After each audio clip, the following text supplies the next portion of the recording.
ପୂର୍ବରୁ ଆମେମାନେ ଦେଖିଥିଲେ ଗୁପ୍ତ ଯୁଗ ତଥା ଅନେକ ଗୁଡ଼ିଏ ପରିବ୍ରାଜକ ସମ୍ପର୍କରେ ଯାହାକି ଦଶମରୁ ସପ୍ତଦଶ ଶତାବ୍ଦୀ ମଧ୍ୟରେ ଆସିଥିଲେ।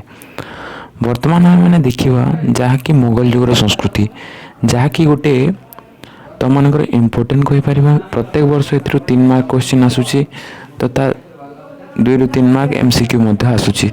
ତାର କଳା, ସ୍ଥାପତ୍ୟ ତଥା ଚିତ୍ରକଳା ଏବଂ ଦିନ୍-ଇ ଇଲାହି ଏବଂ ନାରୀର ସ୍ଥାନ। ଯଦି ଦିନ୍-ଇ ଇଲାହିରୁ ତମମାନଙ୍କର 3 ମାର୍କ ଆସୁଛି, ନାରୀର ସ୍ଥାନରୁ ଆସୁଛି, କଳା ସ୍ଥାପତ୍ୟରୁ ମଧ୍ୟ ଆସୁଛି। ତ ଭାରତବର୍ଷରେ ଯେଉଁ ସୁଲତାନ ଶାସନ ହେଇଥିଲା ତାର ପରବର୍ତ୍ତୀ ସମୟରେ ସୁଲତାନି ଶାସନ ପରବର୍ତ୍ତୀ ସମୟରେ ଏହା ଆରମ୍ଭ ହୋଇଥିଲା। ତ ମୋଗଲ ଯୁଗରେ ଯେଉଁମାନେ ଥିଲେ ହେଲେ ଭାଷାରେ ତୁମମାନେ ମନେ ରଖିବାର BHJS, ବିରେ ହେଲା ବାବର, ଏଜ୍ରେ ହେଲା ହୁମାୟୁଁ, ଏରେ ହେଲା ଆକବର, ଜେ ହେଲା ଜାହାଙ୍ଗୀର, ଏସ୍ରେ ହେଲା ଶାହଜାହାନ, ଏରେ ହେଲା ଔରଙ୍ଗଜେବ। ତା ପରବର୍ତ୍ତୀ ସମୟରେ ଏହାର ବିଲୋପ ହୋଇଛି। ତ ଭାରତବର୍ଷରେ ଜଲାଲୁଦ୍ଦିନ ବାବର କ'ଣ କରିଥିଲେ ନା ମୋଗଲ ସାମ୍ରାଜ୍ୟର ପ୍ରତିଷ୍ଠା କରିଥିଲେ। ସେ କେନ୍ଦ୍ରୀୟ ଏସିଆର ଫରଗଣାରୁ ପଞ୍ଚଦଶ ଶତାବ୍ଦୀର ଶେଷ ଭାଗ, ଷୋଡ଼ଶ ଶତାବ୍ଦୀର ପ୍ରଥମ ଭାଗରେ ଉଜବେଗୀ ଗୋଷ୍ଠୀଙ୍କ ଦ୍ୱାରା ବିତାଡ଼ିତ ହୋଇଥିଲେ। ଯେଉଁ ଉଜବେଗୀ ଗୋଷ୍ଠୀ ଥିଲେ ତାଙ୍କୁ କ'ଣ କରିଥିଲେ ନା ବିତାଡ଼ିତ କରିଦେଇଥିଲେ, ତଡ଼ି ଦେଇଥିଲେ ତାଙ୍କୁ। କିନ୍ତୁ ସୌଭାଗ୍ୟବଶତଃ କ'ଣ ହେଇଛି, ସେ କାବୁଲ ରାଜ୍ୟର ଶାସକ ହୋଇଯାଇଛନ୍ତି। ସେ ନିଜର ଗୋଷ୍ଠୀ କେଉଁ ରାଜ୍ୟର ଶାସକ ହୋଇଯାଇଛନ୍ତି, ଶାସକ ରୂପରେ ଅବସ୍ଥାପିତ କରିଛନ୍ତି କାବୁଲ। ସେ ନିଜ ଗୋଷ୍ଠୀ ତଥା ଅନୁଚରଙ୍କ ଭରଣ ପୋଷଣ ପାଇଁ ନୂତନ ସମ୍ବଳର ଅନ୍ୱେଷଣରେ ଉପମହାଦେଶରେ ପହଞ୍ଚି ଯାଇଛନ୍ତି।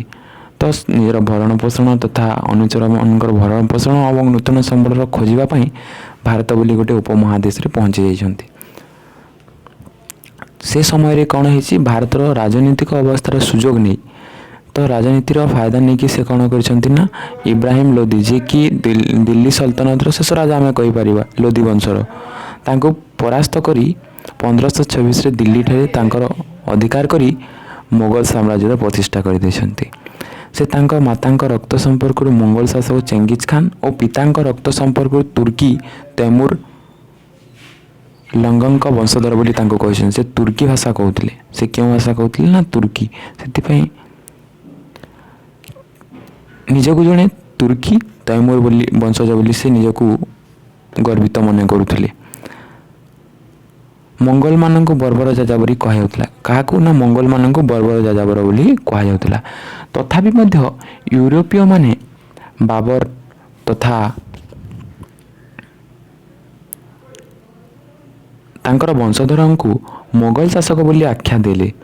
ତ ବାବର ତାଙ୍କର ଉତ୍ତରାଧିକାରୀମାନେ ଭାରତ ଓ ଉପମହାଦେଶରେ ଆଞ୍ଚଳିକ ରାଜ୍ୟମାନଙ୍କୁ ଜୟ କରି ଓ ଆଞ୍ଚଳିକ ମୁଖ୍ୟଙ୍କ ସହିତ ସନ୍ଧି ଓ ସମ୍ପର୍କ ସ୍ଥାପନ ସହ ସାମ୍ରାଜ୍ୟକୁ ବିସ୍ତାର ସମୃଦ୍ଧ କରି ଗୌରବ ଅର୍ଜନ କରିଥିଲେ। 1526 ଓ 1526ରୁ 1757 ମଧ୍ୟରେ ଏହି ସାମ୍ରାଜ୍ୟର ବିକାଶ ଲାଭ ଘଟିଥିଲା। କିନ୍ତୁ ତା ମଧ୍ୟରେ ଗୋଟେ ଥିଲା 1540ରୁ 1555 ମଧ୍ୟରେ 15 ବର୍ଷ ଯେଉଁ ରହିଥିଲା, ତା ବ୍ୟତୀତ ସେମାନଙ୍କର ଶାସନ ବଳବତ୍ତର ରହିଥିଲା। ଶେର ଶାହ ସୁରୀ ପଳେଇ ଆସିଥିଲେ ସେ ସମୟରେ, ମୋଗଲ ସାମ୍ରାଜ୍ୟ ରୂପେ ପରିଚୟ ଲାଭ କରିଥିଲା। ତାପରେ ଦେଖିବା ଆମେ ସାମାଜିକ ବ୍ୟବସ୍ଥା। ତତ୍କାଳୀନ ସମୟରେ ସମାଜ ବ୍ୟବସ୍ଥା କିପରି ଥିଲା। ତ ଷୋଡ଼ଶ ସପ୍ତଦଶ ଶତାବ୍ଦୀ କଥା ଯଦି ଆମେ କହିବା, ସେ ସମୟରେ ମୋଗଲ ଶାସକମାନେ ନିଜର ସାମ୍ରାଜ୍ୟର ଢାଞ୍ଚାକୁ ସୁଦୃଢ଼ କରିବା ପାଇଁ ଶକ୍ତିଶାଳୀ କାର୍ଯ୍ୟକ୍ରମ, ସରକାର ଓ କର ଧାର୍ଯ୍ୟ ପ୍ରଣାଳୀ ପ୍ରସ୍ତୁତ କରିଥିଲେ। ତ ତାଙ୍କର ଗୋଟେ ଆର୍ମି ଭଲ ଥିଲା, ସାମ୍ରାଜ୍ୟ ବିସ୍ତାର କରୁଥିଲେ ସେମାନେ, ତଥା କର ଧାର୍ଯ୍ୟ ପ୍ରଣାଳୀ ମଧ୍ୟ ସେମାନେ ଗୋଟେ କରିଥିଲେ। ତାଙ୍କୁ ଗୋଟେ ବହୁତ ଗୁଡ଼ିଏ ଷ୍ଟ୍ରକ୍ଚରରେ ଚେଞ୍ଜ କରିଥିଲେ ହେଲା। ତାପରେ ମୋଗଲ ସାମ୍ରାଜ୍ୟର କେନ୍ଦ୍ରବିନ୍ଦୁ ଥିଲା ମୋଗଲ ଦରବାର। ଯଦି ଆମେ ମୋଗଲ ଶାସନ କଥା କହିବା ତାହେଲେ ତାଙ୍କର ଦରବାର ଥିଲା ଗୁରୁତ୍ୱପୂର୍ଣ୍ଣ ଭୂମିକା ଗ୍ରହଣ କରିଥିଲା। ରାଜନୈତିକ ସହଯୋଗ ପାଇଁ ରାଜିନାମା ସମ୍ପର୍କ ହୋଇ ପ୍ରତ୍ୟେକ କର୍ମଚାରୀ ସହଯୋଗୀଙ୍କ ପଦମର୍ଯ୍ୟାଦା ମୋଗଲ ଶାସନ ବ୍ୟବସ୍ଥାର ସ୍ଥାନ ଓ ସ୍ତରର ରୂପରେଖ ସ୍ଥିରୀକୃତ ହେଉଥିଲା। ସେଠାରେ ଅନେକ ଗୁଡ଼ିଏ କର୍ମଚାରୀ ରହୁଥିଲେ, ସେଠାରେ ସବୁ କିଛି ସ୍ଥିରୀକୃତ ହେଉଥିଲା ବା ସବୁ ଡିସିଜନ୍ ମେକିଂ କରାଯାଉଥିଲା ଆମେ କହିପାରିବା।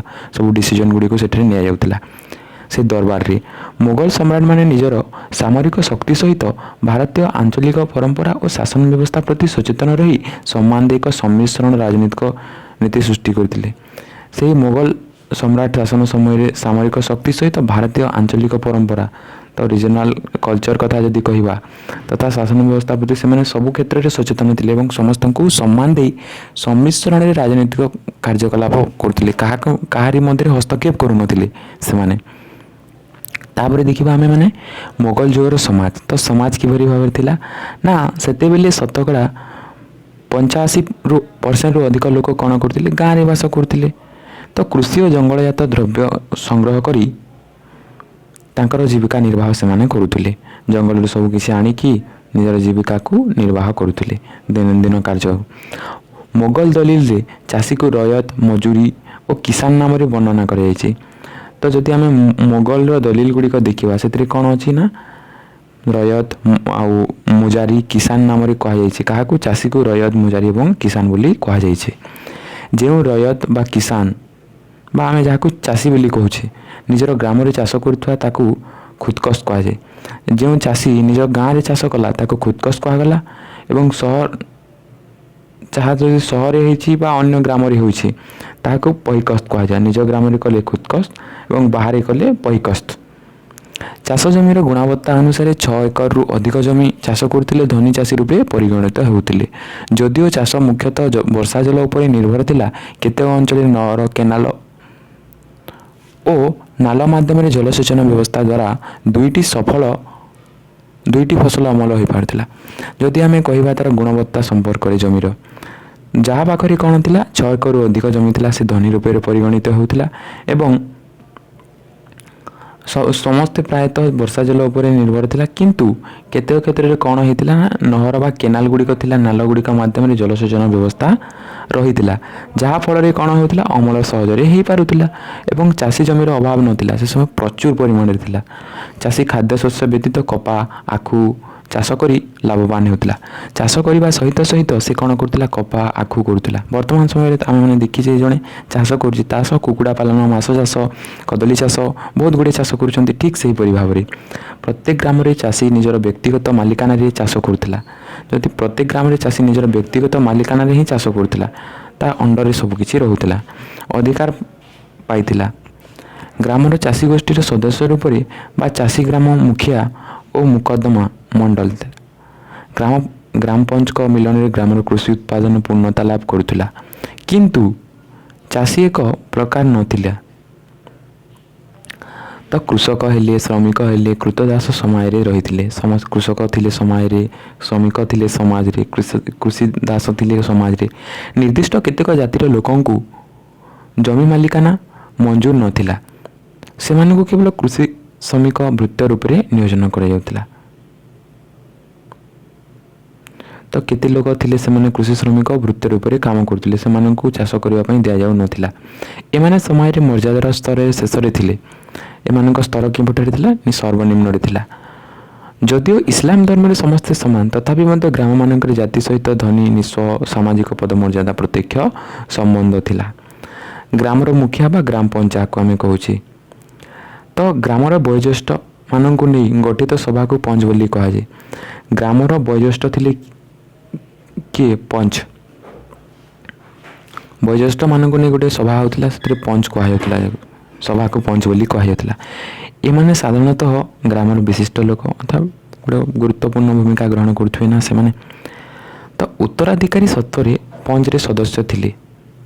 ତ ତା ଜଣେ ହେଇଛି, ତା ପୁଅ ମଧ୍ୟ ସେ ବୋଲି ପଞ୍ଚ ହେବ, ତା ପୁଅ ମଧ୍ୟ ପଞ୍ଚ ହେବ। ଉତ୍ତରାଧିକାରୀ ସୂତ୍ରରେ ଏହା ଥିଲା। ଯେଉଁ ଗ୍ରାମରେ ବହୁ ଜାତି ଗୋଷ୍ଠୀର ଲୋକ ବାସ କରୁଥିଲେ ସେଠାକାର ପଞ୍ଚର ବାର ମିଶା ଥିଲା। ବହୁତ ପ୍ରକାର ଥିଲା ପଞ୍ଚ ମଧ୍ୟ, କିନ୍ତୁ ସାଧାରଣତଃ ଭୃତ୍ୟ କୃଷି ଶ୍ରମିକ ସ୍ଥାନରେ ପାଉନଥିଲେ ପଞ୍ଚର ସ୍ଥାନ। ଯଦି କିଏ ଭୃତ୍ୟ ହୋଇଛି, ଦାସ ଭାବରେ କାମ କରୁଛି ବା ଜଣେ ଛୋଟ ଅଛି, ଛୋଟ ନିମ୍ନ ଜାତିର, ତାହେଲେ ତାକୁ ପଞ୍ଚ କରାଯାଉନଥିଲା। ପଞ୍ଚର ଜଣେ ମୁଖିଆ ରହୁଥିଲେ ଓ ସ୍ଥାନୀୟ ଜମିଦାର ତାଙ୍କୁ ମୁଖ୍ୟ ରୂପେ ସ୍ୱୀକୃତି ଦେଉଥିଲେ। ପଞ୍ଚ ବା ପଞ୍ଚାୟତ ନିର୍ଣ୍ଣୟ ଗ୍ରାମର ସମସ୍ତଙ୍କ ପାଇଁ ପାଳନୀୟ ଥିଲା। ପଞ୍ଚର ନିର୍ଣ୍ଣୟକୁ ସମସ୍ତେ ମାନୁଥିଲେ। ଯିଏ ହେଲେ ମଧ୍ୟ ପଞ୍ଚର ନିଷ୍ପତ୍ତିକୁ ମାନିବା ପାଇଁ ବାଧ୍ୟ। ଗ୍ରାମର ପଞ୍ଚ ବା ପଞ୍ଚାୟତ ବ୍ୟତୀତ ସମୟରେ ପ୍ରତ୍ୟେକ ଜାତିରେ ନିଜ ନିଜର ପଞ୍ଚାୟତ ଥିଲା। ରାଜ୍ୟ ଶାସନ ଜାତି ପଞ୍ଚାୟତର ନିର୍ଣ୍ଣୟରେ ପ୍ରାୟତଃ ହସ୍ତକ୍ଷେପ କରୁନଥିଲେ। କାରିଗର କଥା ଯଦି ଆମେ କହିବା ତାହେଲେ ସମୟରେ ଅନେକ ଶ୍ରେଣୀର କାରିଗର ଥିଲେ। ଚାଷୀ କାରିଗର ମଧ୍ୟରେ ସ୍ୱଳ୍ପ ତଫାତ ଥିଲା। ଭିନ୍ନ ଭିନ୍ନ ପ୍ରକାର ଶ୍ରେଣୀର କାରିଗର ଥିଲେ। ଚାଷୀ କାରିଗର ମଧ୍ୟରେ ମଧ୍ୟ ତଫାତ ଦେଖିଥିଲା। ଦୁଇ ଗୋଷ୍ଠୀ ପରସ୍ପର କାର୍ଯ୍ୟ କରିପାରୁଥିଲେ। ଚାଷୀ ଓ ତା'ର ପରିବାର ସଦସ୍ୟ ମାନ୍ଦା କୃଷି କାର୍ଯ୍ୟ ଋତୁରେ ଲୁଗା ବୁଣିବା, ଯଦି କୃଷି କାର୍ଯ୍ୟରେ ମାନ୍ଦା ଚାଲିଛି ତାହେଲେ ସେ କ'ଣ କରିବ ନା ଲୁଗା ବୁଣିବ, ରଙ୍ଗ କରୁଥିବ, ଇଟା ଖପର ଗଢ଼ୁଥିବ ନା ଚାଷ ଉପକରଣ ତିଆରି କରୁଥିବ ଆଦି କାମ କରୁଥିଲେ। ଅନ୍ୟପକ୍ଷରେ ଗ୍ରାମୀଣ କାରିଗର ଯଥା କୁମ୍ଭାର, କମାର, ବଢ଼େଇ କୃଷି ଋତୁରେ ଚାଷ କାମ ମଧ୍ୟ କରୁଥିଲେ। ତା ବ୍ୟତୀତ ସେବା ବଦଳରେ ସେମାନେ ଶସ୍ୟ ଏବଂ ଦ୍ରବ୍ୟ ପାଉଥିଲେ। ତ ସେବା ବଦଳରେ କ'ଣ ଥିଲା, ସେ ସମୟରେ ତ ସେଭଳି ସିଷ୍ଟମ୍ ନଥିବ, ତାହେଲେ ତା ବଦଳରେ ଏତେ ପଣ୍ୟ ଦ୍ରବ୍ୟ ଯାହାକୁ କହୁଛେ ଗୋଟେ ଦ୍ରବ୍ୟ ବଦଳରେ ଆଉ ଗୋଟେ ଦ୍ରବ୍ୟ ପାଉଥିଲେ, ଖାଦ୍ୟ ଶସ୍ୟ ପାଉଥିଲେ। ଗ୍ରାମ ବିଶେଷରେ କାରିଗର ଗ୍ରାମ ତରଫରୁ କିଛି ଚାଷ ଜମି ଉତ୍ତରାଧିକାରୀ ସତ୍ତ୍ୱରେ ଭୋଗ କରୁଥିଲେ। ଗ୍ରାମ ବିଶେଷରେ କାରିଗରର ଗ୍ରାମ ତରଫରୁ କିଛି ଚାଷ ଜମି ପାଉଥିଲେ।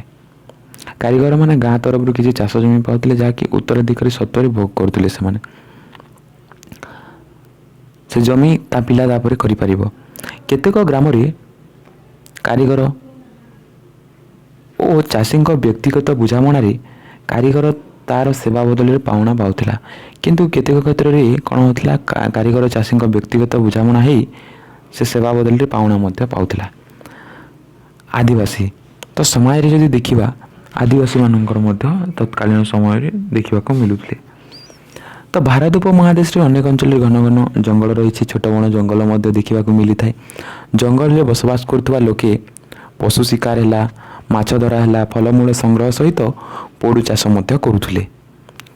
ଉପମହାଦେଶରେ ଅନେକ ଘନ ଅଞ୍ଚଳ ରହିଛି, ଛୋଟ ଛୋଟ ଜଙ୍ଗଲ ରହିଛି। ଜଙ୍ଗଲରେ ବସବାସ କରୁଥିବା ଲୋକ ପଶୁ ଶିକାର କରୁଛନ୍ତି, ମାଛ ଧରୁଛନ୍ତି, ଫଳମୂଳ ମଧ୍ୟ ସଂଗ୍ରହ କରିବା ସହିତ ପୋଡ଼ୁ ଚାଷ ମଧ୍ୟ କରୁଛନ୍ତି। ସେ ମୋଗଲ ଶାସକଙ୍କୁ କୌଣସି କର ଦେଉନଥିଲେ। ସେ ଆଦିବାସୀମାନେ କ'ଣ କରୁଥିଲେ ନା କୌଣସି ଟ୍ୟାକ୍ସ ମଧ୍ୟ ଦେଉନଥିଲେ, କିନ୍ତୁ ରାଜ୍ୟକୁ ହାତୀ ଯୋଗାଉଥିଲେ। ଶାସକଙ୍କୁ ଶିକାର ଯାତ୍ରାରେ ଜଙ୍ଗଲକୁ ଗଲେ ସାହାଯ୍ୟ ଯୋଗାଉଥିଲେ। ଟ୍ୟାକ୍ସ ନ ଦେଉଥିଲେ ସତ, କିନ୍ତୁ ସେ ଅନେକ କ୍ଷେତ୍ରରେ ତାଙ୍କୁ ସାହାଯ୍ୟ କରୁଥିଲେ ରାଜାଙ୍କୁ। ଆଦିବାସୀମାନେ ସ୍ଥାନ ବିଶେଷରେ ନିଜ ଆଦିବାସୀ ମୁଖିଆ ନେତୃତ୍ୱର ଶକ୍ତିଶାଳୀ ସୈନ୍ୟ ଦଳ ତିଆରି କରୁଥିଲେ। ସେମାନେ ଗୋଟେ ଆର୍ମି ମଧ୍ୟ କ୍ରିଏଟ୍ କରୁଥିଲେ। ସେମାନଙ୍କୁ ମୋଗଲ ଶାସକ ଜମିଦାର ଓ ରାଜା ରୂପେ ସ୍ୱୀକୃତି ଦେଉଥିଲେ। ସିନ୍ଧ ଅଞ୍ଚଳରେ ଆଦିବାସୀ ମୁଖିଆ ଜମିଦାରଙ୍କ ପଦାତିକ ଅଶ୍ୱାରୋହୀ ସୈନ୍ୟ ଦଳ ଥିଲେ। ବିହାର, ଓଡ଼ିଶା, ଆସାମରେ ଆଦିବାସୀ ଜମିଦାର ସାମରିକ ଦଳ ଥିଲା ଯାହାକୁ ପାଇକ ଦଳ ବୋଲି ମଧ୍ୟ କୁହାଯାଉଥିଲା। ଗୋଟେ ସାମରିକ ଦଳ ଥିଲା ଯାହାକୁ ପାଇକ ଦଳ ବୋଲି କୁହାଯାଉଥିଲା। ଧୀରେ ଧୀରେ ମୋଗଲ ଶାସନ ଜଙ୍ଗଲ ମଧ୍ୟରେ ପ୍ରବେଶ କରି ଶାସନ ଅକ୍ତିଆର କଲା। ତାପରେ ଆସିଲା ଜମିଦାର। ତ ଜମିଦାର ଶ୍ରେଣୀ କୃଷି ଉତ୍ପାଦନ ଉପରେ ନିର୍ଭର ଥିଲେ। ଜମିଦାର ଶ୍ରେଣୀ କୃଷି ଉତ୍ପାଦନ ଉପରେ ଡିପେଣ୍ଡେଣ୍ଟ ଥିଲେ, କିନ୍ତୁ ନିଜେ ପ୍ରତ୍ୟକ୍ଷ ଭାବରେ ଚାଷ ବା କୃଷି ଉତ୍ପାଦନ କରୁନଥିଲେ। ସେମାନେ କ'ଣ କରୁଥିଲେ ନା ସେମାନେ ଜମି ସତ୍ତ୍ୱ ଅଧିକାର ଥିଲେ ସତ, କିନ୍ତୁ ନିଜ ଅଞ୍ଚଳର ଜ୍ଞାତି, କୁଳ, ବଂଶ, ଚାଷୀ, ଚାରଣଭୂମି, ଅନ୍ୱେଷ ଗୋଷ୍ଠୀକୁ ମିଶାଇ ଗୋଟେ ସମଷ୍ଟିପୁଷ୍ଟ କରି ସଂଗଠନ କରି ନିଜର ପରିଚୟ ସୃଷ୍ଟି କରିଥିଲେ। ସେମାନଙ୍କୁ ମୋଗଲ ପ୍ରଶାସନ ନିଜର ସ୍ୱାର୍ଥ ଦୃଷ୍ଟିରୁ ସ୍ୱୀକୃତି ଦେଇଥିଲେ। ନିଜର ଗୋଟେ ସେଲ୍ଫିସ୍ ରହିଥିଲା ତାଙ୍କର ମଧ୍ୟ। ଏମାନେ ନିଜ ନିଜର ଅଞ୍ଚଳ ଶାନ୍ତି ଶୃଙ୍ଖଳା ରକ୍ଷା ସହିତ ରାଜସ୍ୱ ଆଦାୟ କରି ମୋଗଲ ରାଜକୋଷରେ ଜମା ଦେଉଥିଲେ।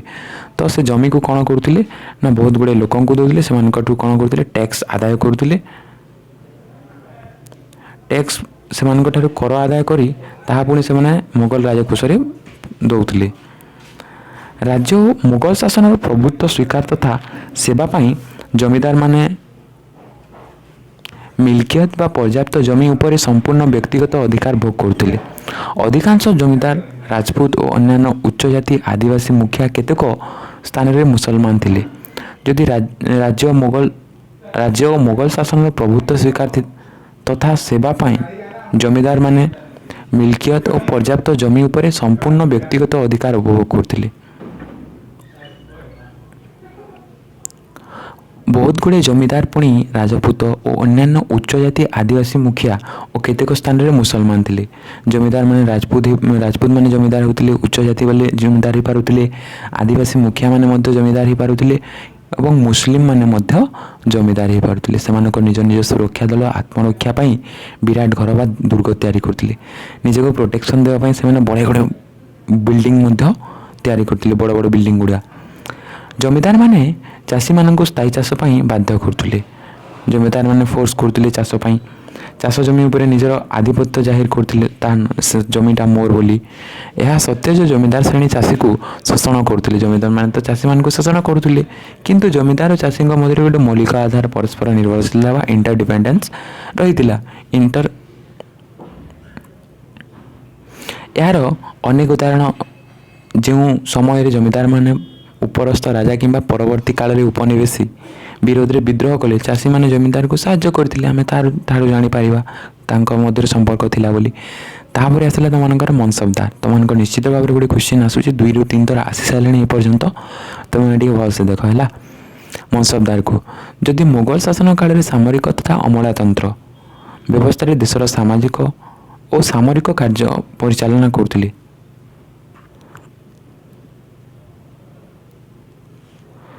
ତ ସାମରିକ ତଥା ଅମଳାତନ୍ତ୍ର କ୍ଷେତ୍ରରେ ଦେଶର ସାମାଜିକ ଓ ସାମରିକ କାର୍ଯ୍ୟ ପରିଚାଳନା ହେଉଥିଲା ମନସବଦାରମାନଙ୍କ ଦ୍ୱାରା।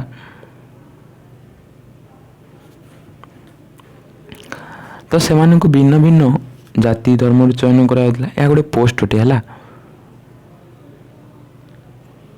ମନସବଦାର ସେମାନଙ୍କୁ ଭିନ୍ନ ଜାତି ଧର୍ମରୁ ଅଣାଯାଉଥିଲା ଏବଂ ତାଙ୍କୁ ନିଯୁକ୍ତି ଦିଆଯାଉଥିଲା ମୋଗଲ ସମ୍ରାଟଙ୍କ ଦ୍ୱାରା। ମୋଗଲ ଶାସନ କାଳର ଏକ ଦୃଢ଼ ସ୍ତମ୍ଭ ମନସବଦାର ତୁର୍କ, ଆରବ, ଆଫଗାନ, ରୁଷିଆ, ରାଜପୁତ, ମରହଟ୍ଟା ଗୋଷ୍ଠୀରୁ ଥିଲେ। ସେମାନଙ୍କ କାର୍ଯ୍ୟ ଓ ସେବା ବଦଳରେ ନଗଦୀ ମୁଦ୍ରା, ଅଧିକାଂଶ ସ୍ଥଳରେ ଜାଗିର ଓ ନିର୍ଦ୍ଦିଷ୍ଟ ଜମିର ଖଜଣା ଆଦାୟ ହେଲା ଓ ଉପଭୋଗରେ ଅଧିକାର ଦିଆଯାଉଥିଲା। ସମୟରେ ଏକ ସ୍ଥାନ ଶୀର୍ଷରେ ଦିଆଯାଉଥିଲା କିନ୍ତୁ ସମ୍ରାଟଙ୍କ ତଳେ ଥିଲା। ସେମାନେ ଟ୍ୟାକ୍ସ ଗୁଡ଼ିକ କଲେକ୍ଟ କରୁଥିଲେ ଏବଂ ସମ୍ରାଟଙ୍କ କାର୍ଯ୍ୟ କରୁଥିଲେ ହେଲା, ଆଉ ବିଶେଷ କିଛି ନୁହଁ। ତାପରେ ହେଲା ସାମ୍ରାଜ୍ୟରେ ସାର୍ବଭୌମ ଶାସନ ମୁଖ୍ୟ ଥିଲେ ସମ୍ରାଟ ବାଦଶାହ ବା ଶେହନଶାହ ଯାହାକୁ କହୁଛେ ଆମେ। ସେମାନେ ନିଜକୁ ଫରି ଇଜାଦି ଦୈବୀ ଶକ୍ତି ବା ଈଶ୍ୱରଙ୍କ ବଂଶଧର ବୋଲି ନିଜକୁ କହୁଥିଲେ। ସମ୍ରାଟ ପ୍ରଜାଙ୍କ ଜୀବନ, ଧନ, ସମ୍ମାନ, ବିଶ୍ୱାସକୁ ସୁରକ୍ଷା ଦିଏ। ପ୍ରତି ବଦଳରେ ପାଇଥାଏ ବଶ୍ୟତା, ଦେଶ ଜନର ସମାଜର ଠାରୁ ନିଜର ଭାଗ। ତ ସେ ନିଜକୁ ଈଶ୍ୱରଙ୍କ ବଂଶଧର କହୁଥିଲେ। ସେ ତାଙ୍କର କର୍ତ୍ତବ୍ୟ ହେଲା ପ୍ରଜାଙ୍କର ସୁରକ୍ଷା ଦେବା। ତାପରେ ଆସିଲା ନାରୀର ସ୍ଥାନ। ତ ମୋଗଲ ସମୟରେ ନାରୀର ସ୍ଥାନ ଯଦି ଦେଖିବା, ସେ ସମୟରେ ଟିକେ ରହିଥିଲା। ଚାଷ କାର୍ଯ୍ୟରେ ପୁରୁଷ ମହିଳା ଉଭୟ କାନ୍ଧକୁ କାନ୍ଧ ମିଶାଇ କାମ କରିପାରୁଥିଲେ। ପୁରୁଷ ନାରୀ ମିଶି ଜମିରେ ଜଙ୍ଗଲ ଚଲାଇ ବୀଜ ବୁଣିବା ହେଲା, ରୋପଣ କରିବା ହେଲା, ଅନାବନା ଘାସକୁ ବାଛିବା ହେଲା କି ଫସଲ ଚାଷ ଅମଳ କରିବା ସମୟରେ ମଧ୍ୟ ପୁରୁଷ ନାରୀମାନେ କ'ଣ ସମାନ ଭୂମିକା ଗ୍ରହଣ କରୁଥିଲେ। ସମସ୍ତଙ୍କୁ ଇକ୍ୱାଲ୍ ଦେଖାଯାଉଥିଲା। କିନ୍ତୁ ଧୀରେ ଧୀରେ ଲିଙ୍ଗକେନ୍ଦ୍ରିକ କୃଷି ଉତ୍ପାଦନ ପ୍ରକ୍ରିୟା ଗୃହ କାମ ପାଇଁ ମହିଳା ଓ ବାହାର କାମ ପାଇଁ ପୁରୁଷ ପ୍ରଧାନ ହୋଇଗଲା। ତା ପରବର୍ତ୍ତୀ ସମୟରେ କ'ଣ ହେଇଛି ନା, ପୁରୁଷମାନଙ୍କୁ ବାହାର କାମ କରିବା ପାଇଁ ଦିଆଯାଉଥିଲା ଏବଂ ମହିଳାମାନଙ୍କୁ ଘରର କାମ କରିବା ପାଇଁ